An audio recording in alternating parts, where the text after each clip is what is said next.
बीते दिनों शहर में 28/12/2024 को सिंधु भवन में एक सभा का आयोजन किया गया।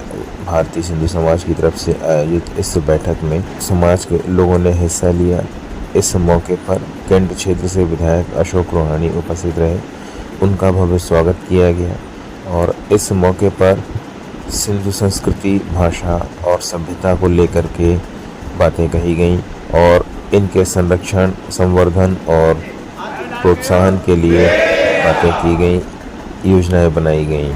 इस मौके पर नगर सिंधु सभा के सभी पदाधिकारी मौजूद रहे और भारतीय सिंधु सभा एक राष्ट्रीय संगठन जो समाज को मजबूत करने के लिए, समाज की संस्कृति को बढ़ाने के लिए भारतीय सिंधु सभा के नाम हमारे देश में कार्य करता है। आज उनके भारतीय सिंधु सभा के प्रदेश अध्यक्ष, राष्ट्रीय महामंत्री सदस्यता अभियान और समाज में संस्कृति को जनजागरूक करने के लिए, अपनी भाषा को आगे बढ़ाने के लिए, आने वाले समय के कार्यक्रमों को निर्धारित करने के लिए यहाँ पर आए। इसलिए मैं उनका स्वागत करता हूँ। निश्चित रूप से भारतीय सिंधु सभा ने सनातन धर्म एवं भारतीय संस्कृति को जीवंत रखने के लिए लगातार प्रयास किया। यह बैठक भी उसी का प्रयास है और आज इस बैठक से जो मंथन चिंतन निकलेगा, यह निश्चित रूप से हमारी सनातनी संस्कृति को मजबूत करने के लिए निकलेगा। मैं सभी का स्वागत करता हूँ और आने वाले समय में इस सभा को, भारतीय सिंधु सभा की सदस्यता अभियान को आगे बढ़ाकर हमारी आने वाली पीढ़ी ज्ञान करने के लिए इसमें समाज के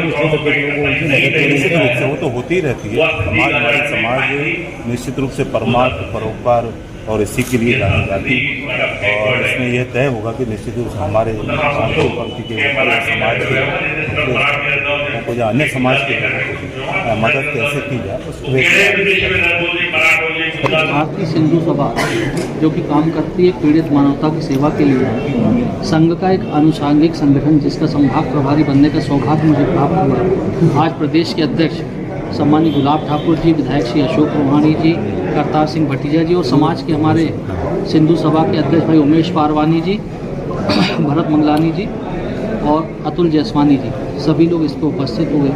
आज बैठक का मुख्य ध्येय और उद्देश्य यह है कि समाज का एकत्रीकरण कैसा हो, हिंदू समाज के लिए जो काम हम करना चाह रहे हैं वो काम कैसे हो, हिंदू हमारी राष्ट्रभाषा, हिंदू जो है जब जब जागेगा इस देश से संकट भागेगा, ये ध्येय और उद्देश्य हो। इसकी सदस्यता जो कि पूरे विश्व में होती है, उस सदस्यता में जबलपुर सर्वाधिक मेंबरशिप करेगा। इसके अलावा जो अनेकों कार्यक्रम हैं, एक कैंप लगाएगा जिसमें समाज के और अनेकों समाज के जो लोग जिनका जो अर्थ के अभाव में अपने ऑपरेशन नहीं करा पाते, उनका ऑपरेशन भारतीय सिंधु सभा संभाग महाकौशल प्रांत में कराने वाला है। उसी को लेकर आज प्रदेश अध्यक्ष जी का नगर आगमन था, उनका स्वागत किया गया।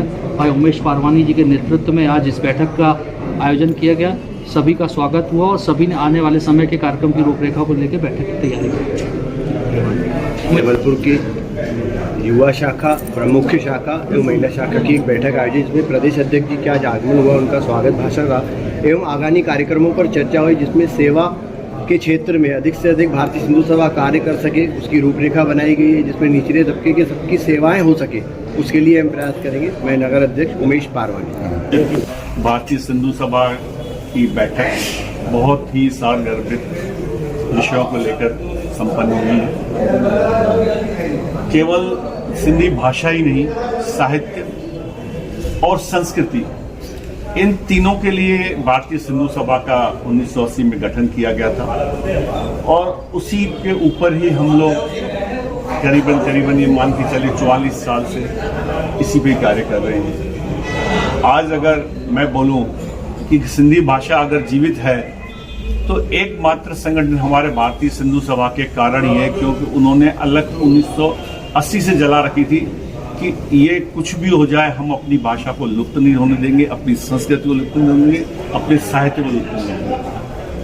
और मुझे कहते हुए गर्व हो रहा है कि राजस्थान सरकार ने 5वीं से लेकर 8वीं की कक्षा में हमारे सिंधी साहित्य के भाषा के जो साहित्यकार थे, जो अच्छे योद्धा थे, उन सब की जीवनियाँ, उन सब की कथाएं उसमें नोट करी है और प्रकाशित करके अभी बच्चों को पढ़ाई जा रही है। इसलिए मैं भी चाहता हूँ मध्य प्रदेश में भी हमारे शिक्षा मंत्री जी उन्हीं की राह पे चलते हुए अपने, क्योंकि आज अगर हम अमर शहीद हेमू कालाणी की बात करें तो 16 साल की उम्र में तो उसने फांसी की सजा भोगी और उन्हें फांसी दी गई।